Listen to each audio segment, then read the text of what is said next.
नमस्कार श्रोताओं, स्वागत है आप सभी का हमारे ज्ञानवर्धक कार्यक्रम साप्ताहिक ज्ञान पत्रिका में। आज के अंक में आपके साथ हूँ मैं हरप्रीत कौर।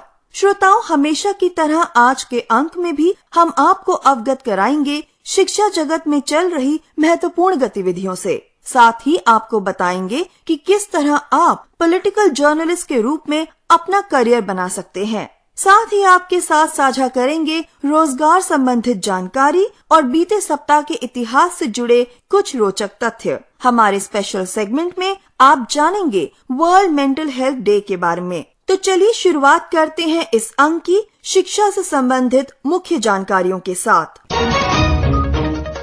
इग्नू ने बढ़ाई एडमिशन की तारीख। इग्नू ने जारी की दिसंबर टर्म एंड परीक्षा की डेट शीट। इग्नू ने घोषित किए ऑनलाइन परीक्षा के परिणाम। इग्नू के 36वें कॉन्वोकेशन के लिए ऑनलाइन रजिस्ट्रेशन शुरू। जेएनयू में पीजी कोर्सेज के लिए दाखिला प्रक्रिया शुरू। और बीआर अंबेडकर यूनिवर्सिटी का एडमिशन पोर्टल हुआ एक्टिव।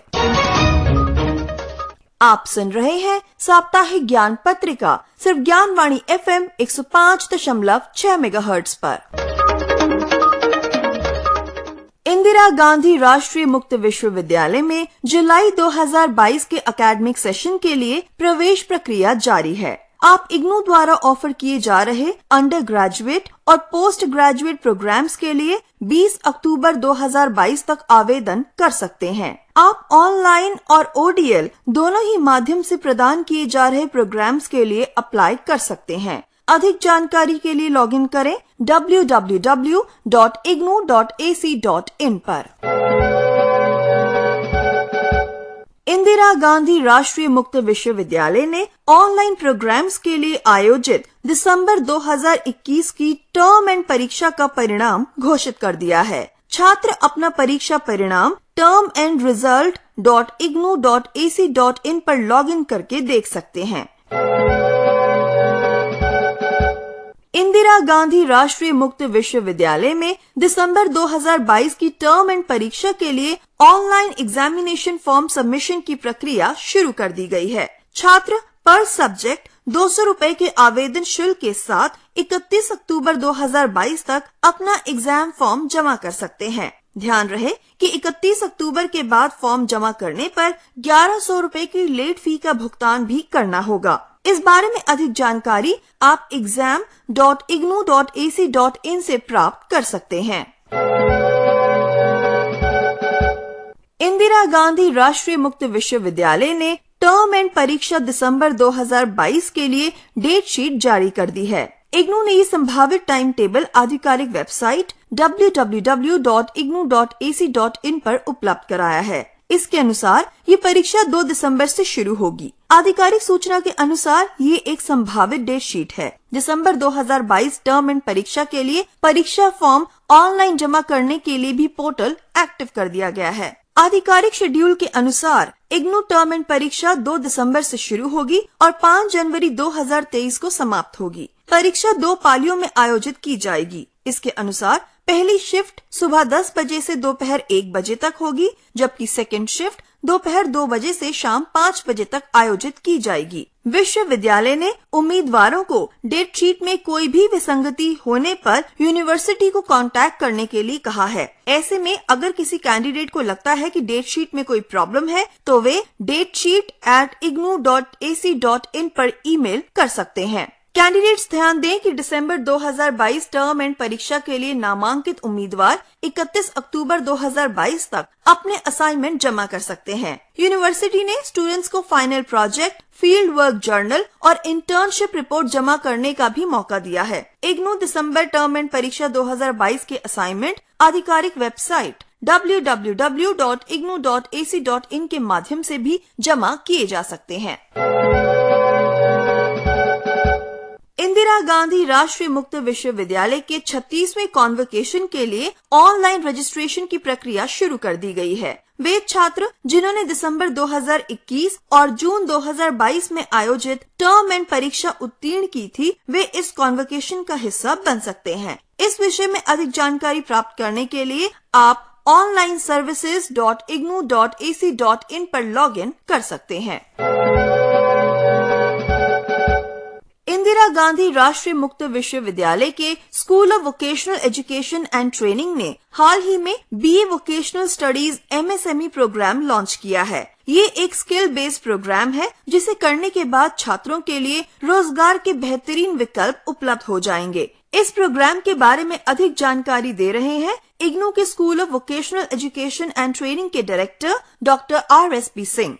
ऐसे विद्यार्थी जो अपनी शिक्षा के साथ साथ कार्य भी करते रहे हैं, लेकिन अपना पढ़ाई को और अपने कार्यशैली को परखना चाहते हैं, अपने हुनर को और तराशना चाहते हैं, ऐसे विद्यार्थियों के लिए हमारे स्कूल से, हमारे विद्यापीठ से रोजगार परख हमारे प्रोग्राम्स हैं, जैसे कि फैशन डिजाइन का है, ऑफिस मैनेजमेंट का है। अभी रिसेंटली विद्यापीठ ने एक बीए वोकेशनल स्टडीज MSME करके लॉन्च किया है। इस प्रोग्राम की खास बात है, ये 3 साल का है, लेकिन इसमें सारे हमने वोकेशनल्स के कंपोनेंट जो कि स्किल से रिलेटेड है, इन्वायरमेंट के रिलेटेड से है, कंप्यूटर से रिलेटेड है, सॉफ्ट स्किल्स है, उन सारे कंपोनेंट्स को हमने रखा है और ये सेमेस्टर वाइज प्रोग्राम है। तो जो विद्यार्थी एक निश्चित समय तक करके निकलना चाहे तो उसमें एग्जिट का भी ऑप्शन है और वो एग्जिट करेंगे तो डिप्लोमा का उनको सर्टिफिकेट मिलेगा और यदि 3 वर्ष में पूरा कंप्लीट करते हैं तो उन्हें BA का डिग्री प्राप्त होगा। तो उम्मीद है कि हमारे नए विद्यार्थी जो +2 कंप्लीट करके आ रहे हैं या MSME या इंडस्ट्री से जुड़े हुए हैं और अपना वो चाहते हैं कि उसमें स्किल्स को और बढ़ाएं, तो ऐसे विद्यार्थियों को इस प्रोग्राम में जुड़ना चाहिए। इस प्रोग्राम करने के बाद आप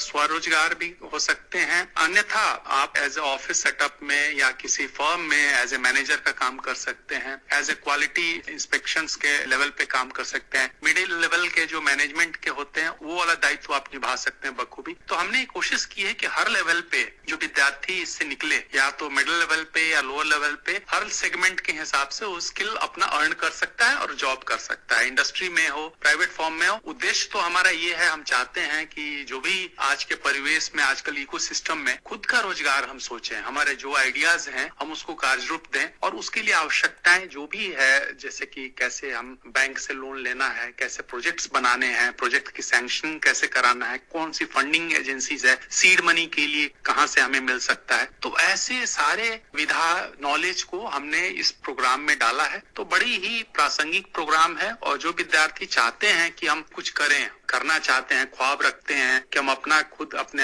आइडियाज हैं उसको क्रियान्वयन करना चाहते हैं, वो जुड़े तो अवश्य ही लाभान्वित हो सकते हैं। धन्यवाद।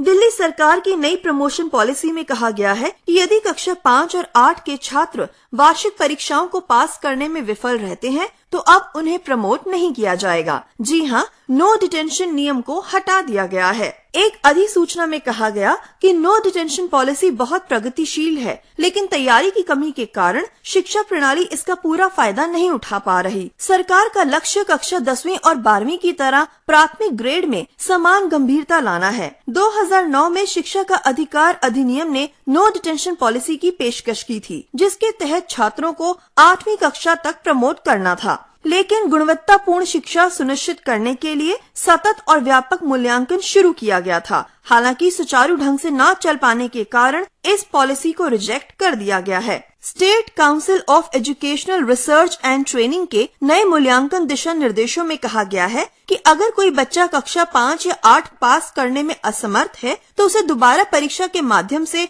2 महीने के भीतर प्रदर्शन में सुधार करने का एक और मौका मिलेगा। सत्र के अंत में पास घोषित होने के लिए एक छात्र को दिशा निर्देशों के अनुसार प्रत्येक विषय में कम से कम 33% अंक प्राप्त करने होंगे और पदोन्नति भी इसी शर्त के अधीन है कि मिड एग्जाम और वार्षिक परीक्षाओं में न्यूनतम 25% अंकों का होना जरूरी है। हम आपको ये बता दें कि शैक्षणिक सत्र 2023-24 से राष्ट्रीय राजधानी क्षेत्र दिल्ली के भीतर सभी सरकारी सहायता प्राप्त दिल्ली नगर निगम, नई दिल्ली नगर निगम, दिल्ली छावनी बोर्ड और मान्यता प्राप्त गैर सहायता प्राप्त स्कूलों में ये दिशा निर्देश लागू कर दिए जाएंगे। जामिया मिलिया इस्लामिया से पढ़ने की इच्छा रखने वाले छात्रों के लिए एक खुशखबरी है। जामिया मिलिया इस्लामिया के इंग्लिश विभाग ने 3 प्रोग्राम्स के लिए एक नोटिस जारी किया है, जिसमें 2 सर्टिफिकेट और एक डिप्लोमा प्रोग्राम शामिल है। ये पार्ट टाइम प्रोग्राम है। ये नोटिस शैक्षणिक सत्र 2022-23 के part time self finance program course के 3 कोर्सेज के लिए जारी किया गया है। ये कोर्स जामिया मिलिया इस्लामिया के रेगुलर छात्रों या जामिया के कर्मचारियों के लिए है। सीनियर सेकेंडरी और हायर सेकेंडरी स्कूल सर्टिफिकेट परीक्षा पास करने वाले छात्र जामिया के इस सर्टिफिकेट और डिप्लोमा कोर्स के लिए आवेदन कर सकते हैं। इन प्रोग्राम के लिए जामिया ने इच्छुक और योग्य उम्मीदवारों से ऑनलाइन आवेदन भी आमंत्रित किए हैं। आवेदन जामिया की आधिकारिक वेबसाइट www.jmi.ac.in पर जाकर करना होगा। Certificate in translation proficiency in English program के लिए वे ही उम्मीदवार आवेदन कर सकते हैं जिनके पास इंग्लिश लैंग्वेज के अलावा उर्दू या हिंदी में दक्षता है। सर्टिफिकेट इन डिजिटल ह्यूमैनिटीज के लिए किसी मान्यता प्राप्त संस्थान या बोर्ड से न्यूनतम 50% अंकों के साथ सीनियर सेकेंडरी या हायर सेकेंडरी या समकक्ष योग्यता रखने वाले उम्मीदवार इस प्रोग्राम के लिए आवेदन कर सकते हैं। Diploma in translation proficiency in English के लिए बैचलर डिग्री के साथ इंग्लिश भाषा के अलावा अन्य भाषा में दक्षता रखने के साथ 50% अंकों के साथ 12वीं की परीक्षा पास करने वाले उम्मीदवार आवेदन कर सकते हैं। इन सभी प्रोग्राम्स के लिए छात्र 25 अक्टूबर 2022 तक आवेदन कर सकते हैं। अधिक जानकारी के लिए आप लॉग इन करें www.jmi.ac.in पर।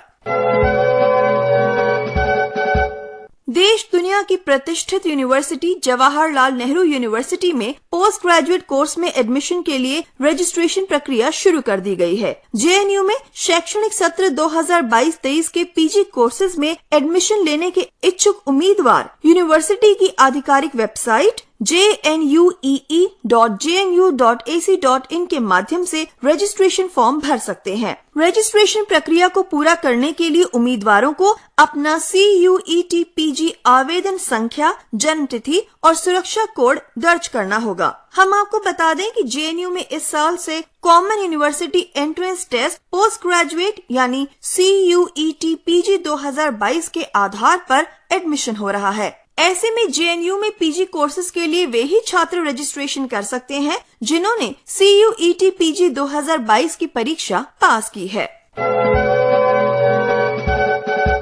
भारतीय प्रौद्योगिकी संस्थान IIT रुड़की अत्याधुनिक विज्ञान और प्रौद्योगिकी ने rock and fluid multi physics laboratory नामक एक अत्याधुनिक प्रयोगशाला का उद्घाटन करके भविष्य का नेतृत्व करने की अपनी खोज में एक और बड़ी छलांग लगाई है। ये प्रयोगशाला हाइड्रेट्स और भूतापीय प्रणालियों सहित नियमित और जटिल संरचनाओं में तेल और गैस जलाशय की विशेषता चुनौतियों का सामना कर सकती है। प्रयोगशाला में कार्बनिक समृद्ध संसाधनों, कार्बोनेट्स, कोयले, खारा जलभृत और ज्वालामुखी चट्टानों जैसी संरचनाओं के लिए कार्बन उपयोग और भंडारण व्यवहार्यता अध्ययन भी किया जा सकता है। ये प्रयोगशाला पेट्रोलियम इंजीनियरिंग पेशे भूजल अन्वेषण में महत्वपूर्ण योगदान देगी। ये ऊर्जा की खोज में भी एक स्थायी दृष्टिकोण की दिशा में मदद करेगी। BR अम्बेडकर विश्वविद्यालय दिल्ली ने सामान्य विश्वविद्यालय प्रवेश परीक्षा CUET PG 2022 के माध्यम से स्नातकोत्तर कार्यक्रमों के लिए प्रवेश प्रक्रिया शुरू कर दी है। योग्य उम्मीदवार विश्वविद्यालय की आधिकारिक वेबसाइट aud.ac.in पर जाकर PG कार्यक्रमों के लिए आवेदन कर सकते हैं। आवेदन करने की अंतिम तारीख 27 अक्टूबर 2022 है।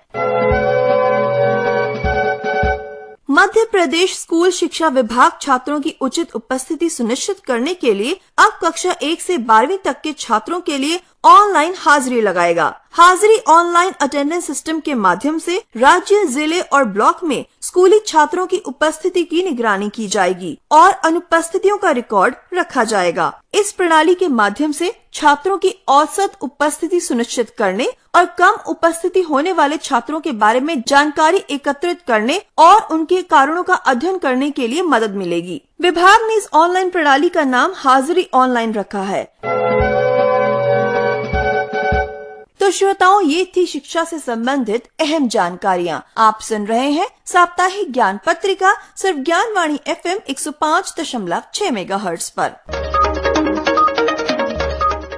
अब समय है हमारे करियर सेगमेंट का और आज के करियर सेगमेंट में हम जानेंगे पॉलिटिकल जर्नलिज्म के बारे में। जी हाँ, हम आपको बताएंगे कि कैसे आप पॉलिटिकल जर्नलिज्म के फील्ड में अपना करियर बना सकते हैं, एक पॉलिटिकल जर्नलिस्ट बन सकते हैं। आज के जमाने में पूरी दुनिया में पॉलिटिक्स का बोलबाला है। अगर आपको भी देश दुनिया की पॉलिटिक्स में गहरी दिलचस्पी है तो आप एक पॉलिटिकल जर्नलिस्ट के तौर पर अपना करियर शुरू कर सकते हैं। श्रोताओं, हमारे लिए जर्नलिज्म कोई नया शब्द नहीं है, हम सबको इसकी जानकारी है। इस मॉडर्न टाइम में जर्नलिज्म का प्रभाव हमारी डेली लाइफ में साफ तौर पर देखा जा सकता है। पॉलिटिकल जर्नलिज्म की एक महत्वपूर्ण शाखा है जिसमें पॉलिटिक्स और पॉलिटिकल साइंस से संबंधित सभी पहलू शामिल होते हैं। हालांकि इस शब्द का इस्तेमाल विशेष रूप से राज्यों, देश विदेश की सिविल सरकारों और उनसे संबंधित सारे पॉलिटिकल घटनाक्रम को कवर करने से संबंधित है। पॉलिटिकल जर्नलिज्म का लक्ष्य मतदाताओं को विभिन्न स्थानीय और राज्य या फिर राष्ट्रीय मामलों के बारे में जानकारी और सूचना प्रदान करना होता है ताकि जनता को निरंतर पॉलिटिकल इवेंट्स की लेटेस्ट जानकारी मिलती रहे। पॉलिटिकल जर्नलिज्म के तहत इलेक्टोरल जर्नलिज्म और मिलिट्री जर्नलिज्म को भी शामिल किया जाता है। आसान शब्दों में कहें तो पॉलिटिकल जर्नलिज्म सबसे लोकप्रिय जर्नलिज्म है। प्रिंट मीडिया से लेकर रेडियो और डिजिटल मीडिया तक पॉलिटिकल जर्नलिज्म हर एक मीडिया प्लेटफॉर्म में एक प्रसिद्ध फील्ड है। ये जर्नलिज्म की वह ब्रांच है जिसमें नेशनल और इंटरनेशनल पॉलिटिक्स के सभी पहलू कवर किए जाते हैं। इस फील्ड का मुख्य लक्ष्य वोटर्स को सरकार से संबंधित उन सभी मामलों या मुद्दों के बारे में अपनी राय कायम करने के लिए जानकारी उपलब्ध करवाना है जिन मामलों का उन वोटर्स पर असर पड़ सकता है। अगर आप एक एक्सपर्ट पॉलिटिकल जर्नलिस्ट बनना चाहते हैं तो आपके अंदर कुछ क्वालिटीज का होना बेहद जरूरी है। आप किसी अच्छे जर्नलिज्म कॉलेज या फिर यूनिवर्सिटी से जर्नलिज्म में बैचलर की डिग्री जरूर प्राप्त करें। किसी न्यूज़पेपर, मैगजीन या मीडिया कंपनी में इंटर्नशिप करें। इसके बाद किसी प्राइवेट न्यूज एजेंसी या फिर चैनल से वर्क एक्सपीरियंस प्राप्त करें और अपना एक इम्प्रेसिव जॉब प्रोफाइल तैयार करें। पॉलिटिकल जर्नलिस्ट के तौर पर करियर शुरू करने के लिए आपको कुछ स्टेप्स फॉलो करने होंगे। यूजीसी से मान्यता प्राप्त किसी भी कॉलेज या विश्वविद्यालय से जर्नलिज्म या फिर इससे संबंधित विषय में बैचलर की डिग्री प्राप्त तो आपको करनी ही है। साथ ही आपको अपने राइटिंग स्किल्स को भी सुधारना होगा। अपनी फील्ड के रिपोर्ट्स और एडिटर से संपर्क कायम करें और अच्छे पेशेवरों से संबंध बनाएं ताकि आप उनसे इस फील्ड के बारे में सीख सकें। आप अपना ब्लॉग भी शुरू कर सकते हैं जिसमें हालिया पॉलिटिकल इवेंट्स पर आप अपनी राय और विचार रख सकते हैं।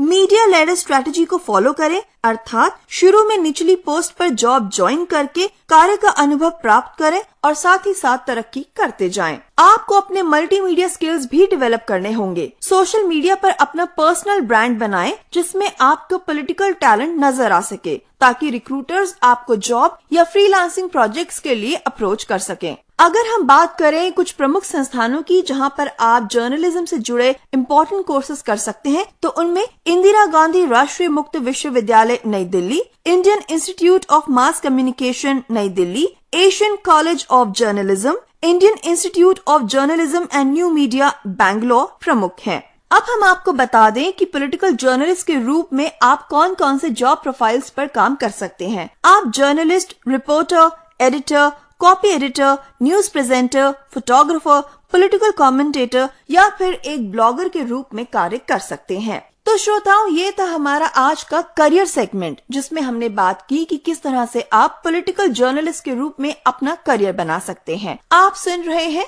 साप्ताहिक ज्ञान पत्रिका। अब समय है हमारे अगले सेगमेंट का जिसमें हम आपको देंगे रोजगार से संबंधित जानकारियाँ।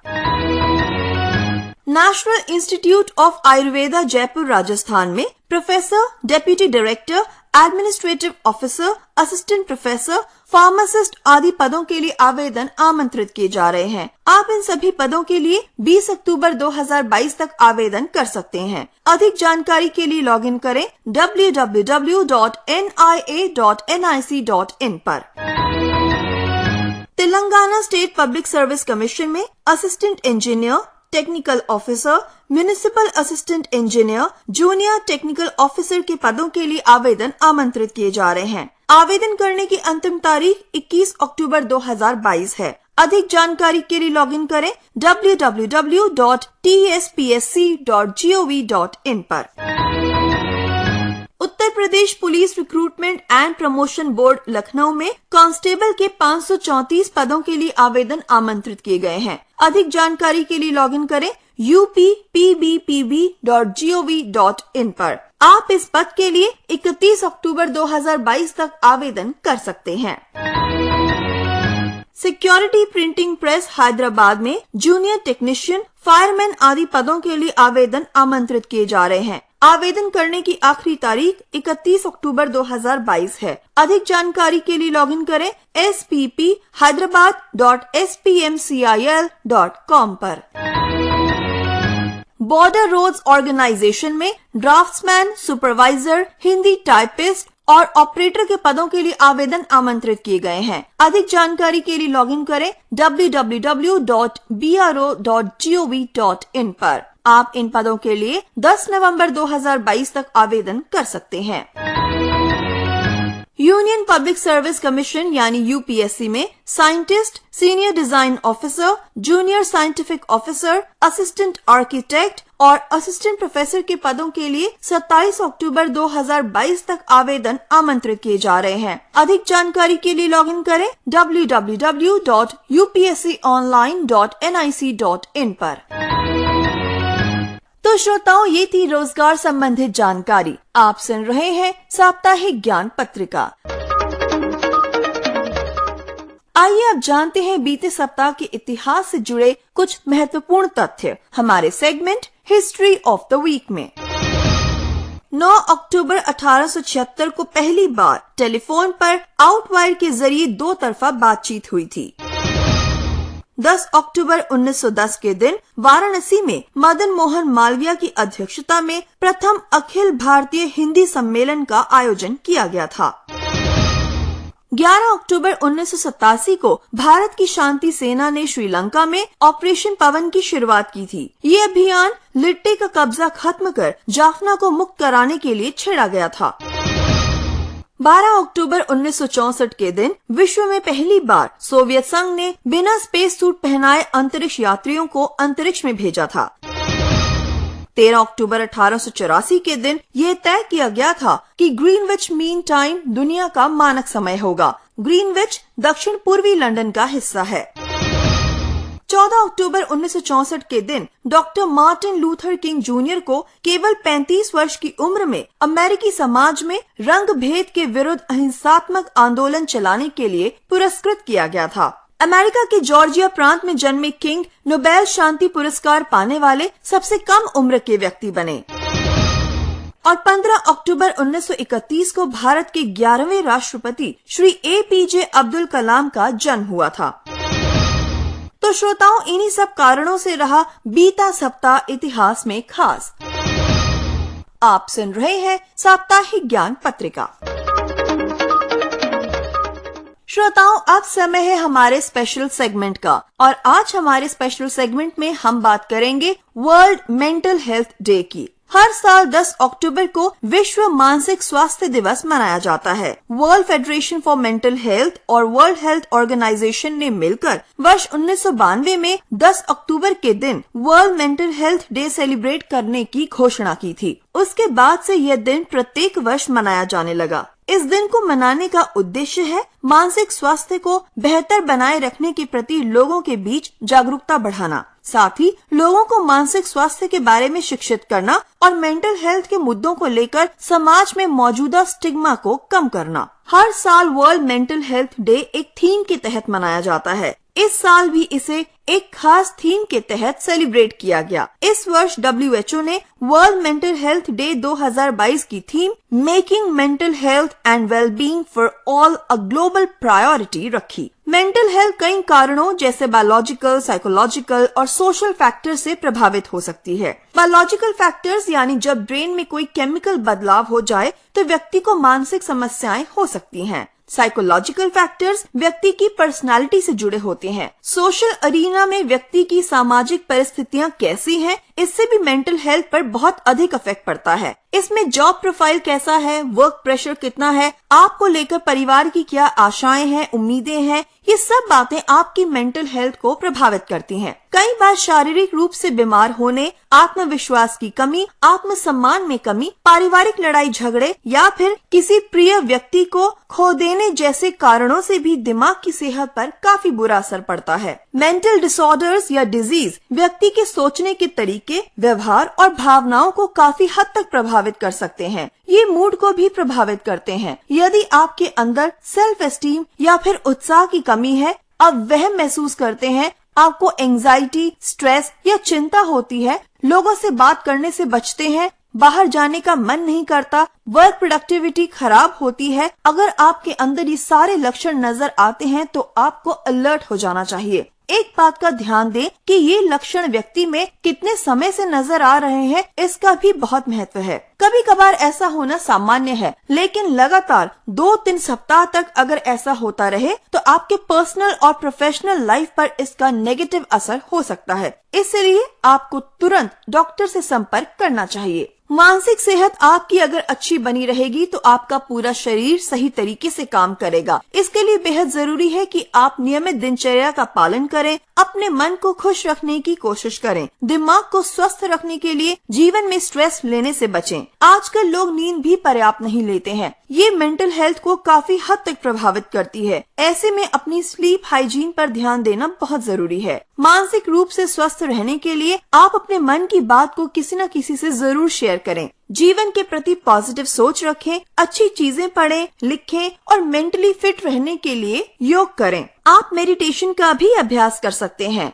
मानसिक बीमारी किसी को भी हो सकती है, इसे स्टिग्मा की तरह ना लें। अपने परिवार और दोस्तों के साथ बात करें और जिन चीजों या फिर हॉबीज को करने में आपको मजा आता है उन्हें करें। ध्यान रहे कि मेंटल हेल्थ आपकी फिजिकल हेल्थ की तरह ही इम्पोर्टेंट है और इसका ध्यान रखना बेहद जरूरी है। हम एक बार आपको फिर कहना चाहेंगे कि इसे स्टिग्मा की तरह ना लें और एक डॉक्टर की मदद से अपनी मेंटल हेल्थ को स्वस्थ रखने का प्रयास जरूर करें। श्रोताओं, आप सुन रहे थे साप्ताहिक ज्ञान पत्रिका।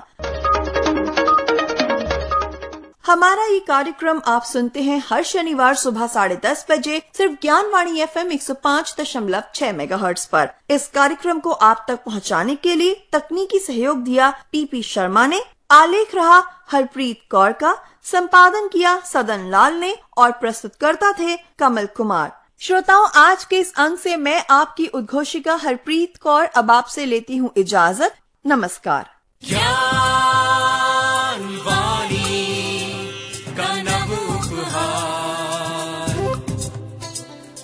शिक्षा